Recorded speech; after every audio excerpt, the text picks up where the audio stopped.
examine.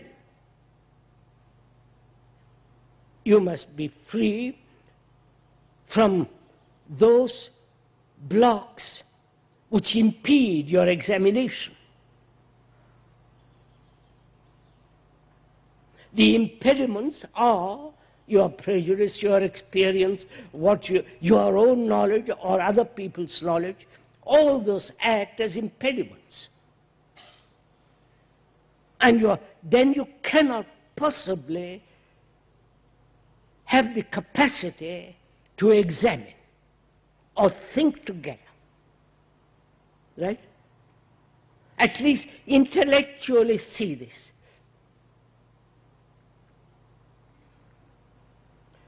The speaker has none of these problems. He has no prejudice, no belief. Finished.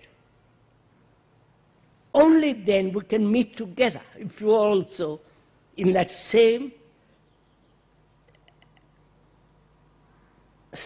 position.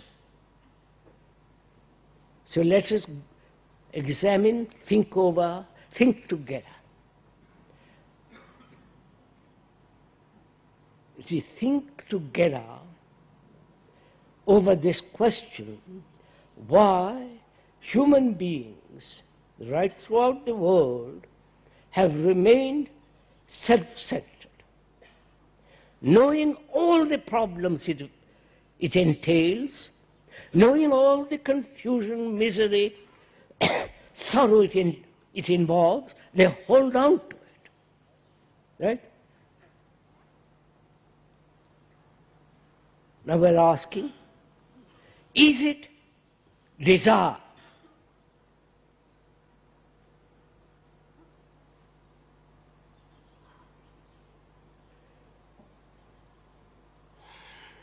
You know what desire is? We are asking, is it the root of this self-centered activity, desire?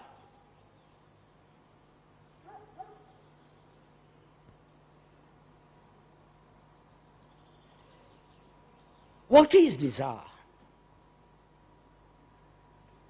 We all desire so many things. Desire for enlightenment,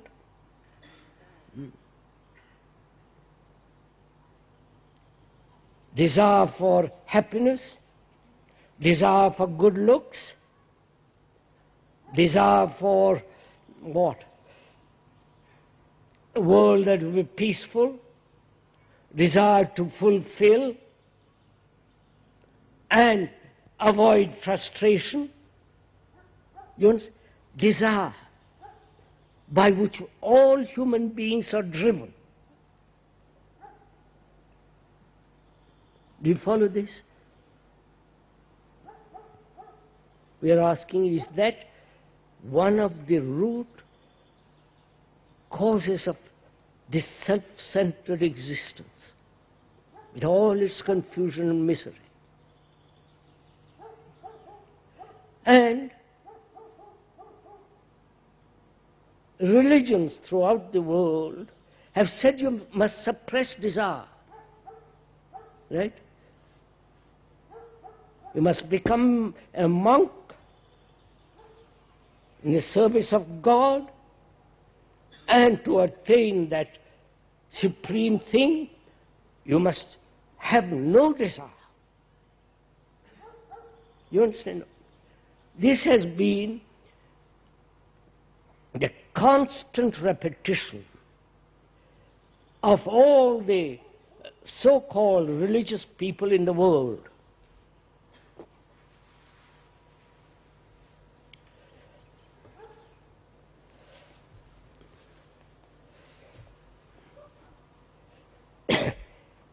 And without understanding what is the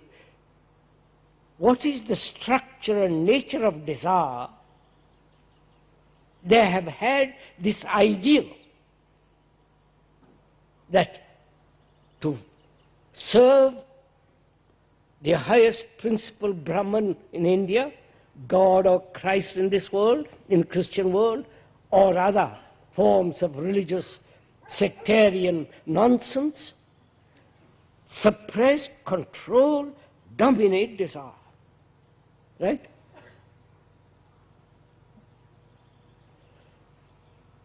Now, we together are going to look into what is desire.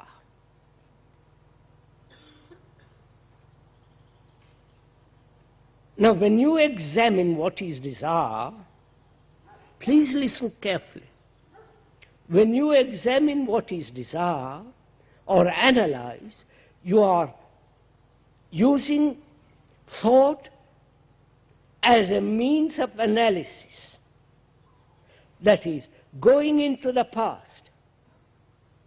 You're following this? And so you are using the old instrument, which is limited thought, and looking into the past, step by step, which is the whole psychoanalytical process. You're following on this?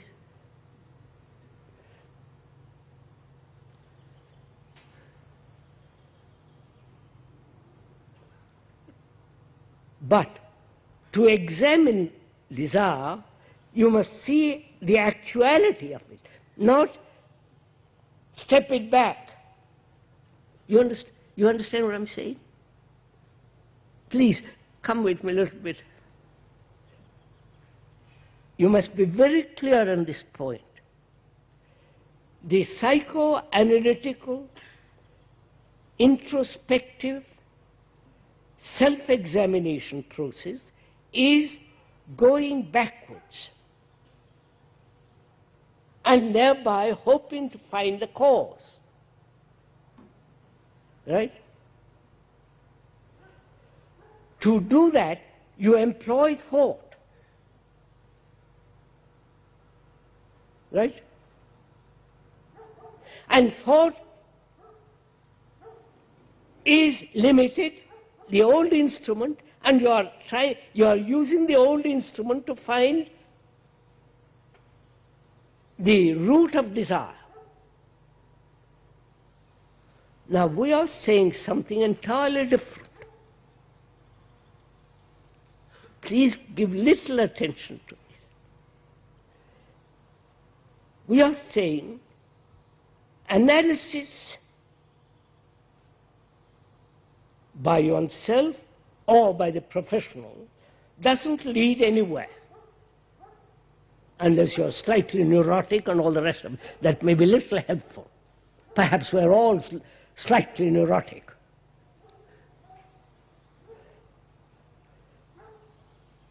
We are saying, observe the nature of desire.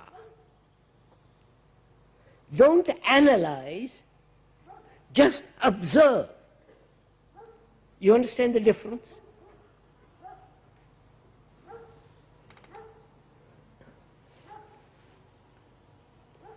Is this clear? I'm going to show it to you. See, must everything be explained? Which is too bad. You don't jump to it and say, yes, I've got it. All that you say is, explain and I will get it.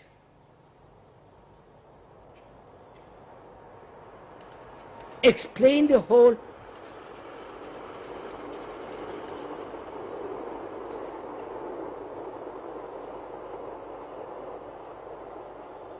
Explain the whole.